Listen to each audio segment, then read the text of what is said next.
no gold is not enough. सुप्रभात। हिंदी की कक्षा में आप सभी का स्वागत है। ये लोमड़ी है। लोमड़ी चालाक और बुद्धिमान जानवर है। लोमड़ी गुफा में रहती है।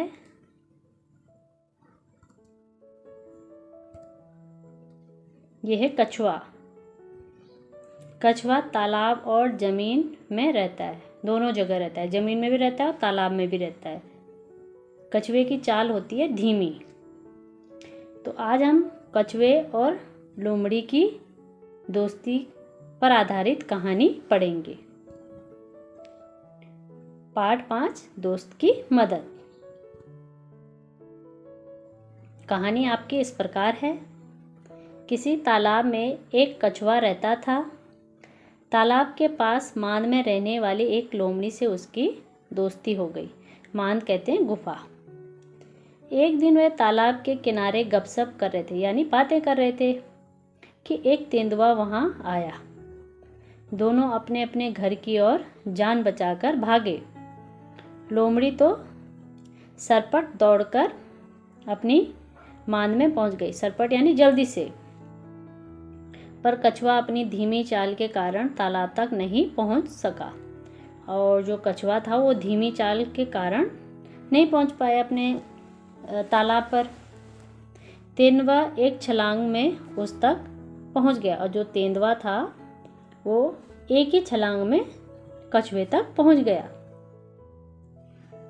कछुए को कहीं छुपने का भी मौका न मिला।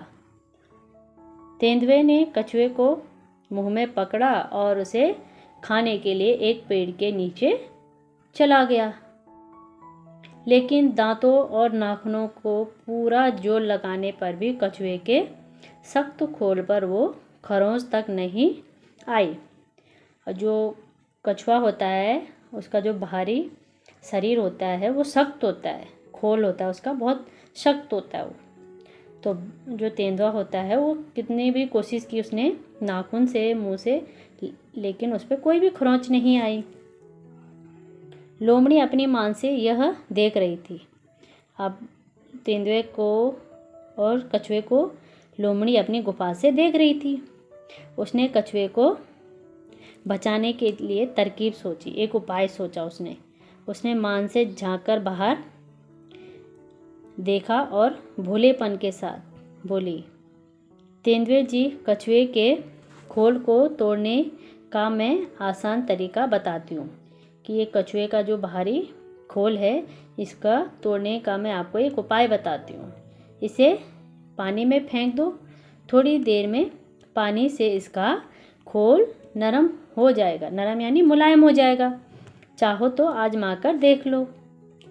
जो तेंदुआ होता है वो लोमड़ी की बातों में आ जाता है। तेंदुए ने कहा, ठीक है, अभी देख लेता हूँ। यह कहकर उसने कछुए को पानी में फेंक दिया। बस फिर क्या था, गया कछुआ पानी में। और पानी में कछुआ गया तो पानी में उसकी जगह थी तालाब। तो ऐसे में कछुए की जान बच गई। तो लोमड़ी की बुद्धिमानी के कारण कछुए की जान बच गई। तो मुसीबत पड़ने पर हमें अपने दोस्तों की सहायता करनी चाहिए। इस कहानी से क्या शिक्षा मिली हमें कि हमें अपने दोस्तों की मदद करनी चाहिए। जब भी हमारे दोस्तों को कोई परेशानी में हो, कोई मुसीबत में हो, तो हमें उनकी सहायता करनी चाहिए।